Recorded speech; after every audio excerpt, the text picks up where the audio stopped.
3 decades of mountain biking has caused me some problems with my fingers, hands and wrists, and now I'm going to try and find a bar, grip and glove combo that takes some of that pain away but still lets me ride some really technical trails and is pretty precise. I'll quickly show you my setup at the moment and then show you what I'm going to change over to once I've managed to find some stuff in stock.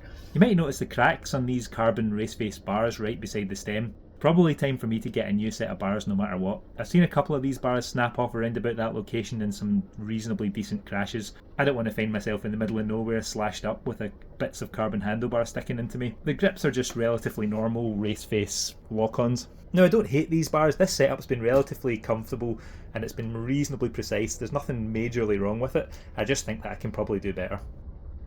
So here's what I went with for comfort. My bars are the enve M7s. Now these are probably the most expensive of the choices that I had. 3 choices that I was looking at based on reading all the reviews I could possibly find, paid and unpaid ones on the internet, were enve M7, One-Up Components the oval One-Up Components carbon bars, and the Spank Vibracores. Spank Vibracores are probably the best value of all the bars. There was none in stock in the sizes that I wanted, and size and rise that I wanted.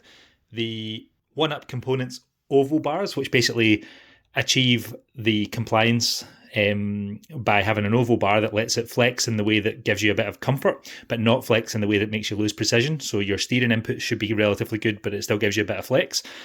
The enve ones, I think, get the same result as the One-Ups, but by doing it with the carbon layup rather than with the shape of the actual handlebar.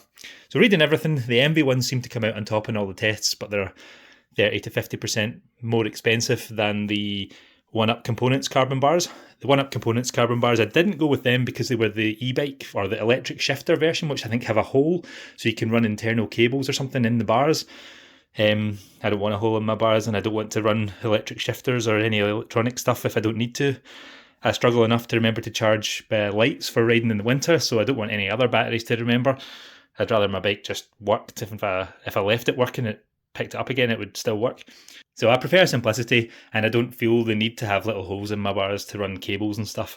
Although the One-Up Component bars have amazing write-ups and I think they probably would have been a great choice for me if I didn't buy these much more expensive and probably nicer looking, in my opinion, bars from Enve. So I'm just going to set these up for myself, make sure that the brakes and the shifters and stuff are all in the right place, and then I'll be ready to go for a ride as soon as the trails dry up a little bit. But this, I think, is probably one of the better for comfort options that don't particularly restrict your ability to ride hard and fast. And I'm kind of looking forward to giving these a try.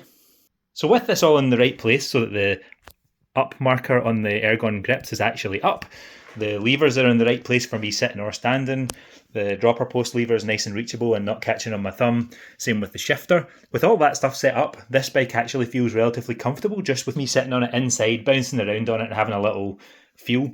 I think these are actually going to work quite well for reducing the amount of stress and pain on the wrists. So after I've been for my first ride on these, I'm going to give you some feedback on how these ergon grips feel on a fast sort of techie descent.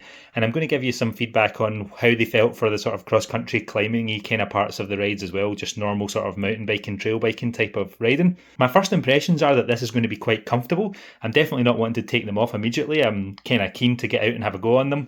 And I certainly would if the weather was a bit drier.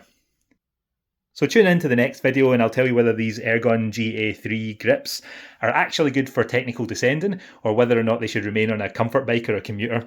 I bought all this stuff with my own money, so I'm quite comfortable to take these off and throw them in the bin if they're not very good, and I'm also going to sing their praises if they're awesome. And even if they were free, I would do the same thing because I'm not willing to tell somebody that something's good if it isn't. If they're terrible, I'm going to admit my mistakes as usual. So thanks for watching, see you later.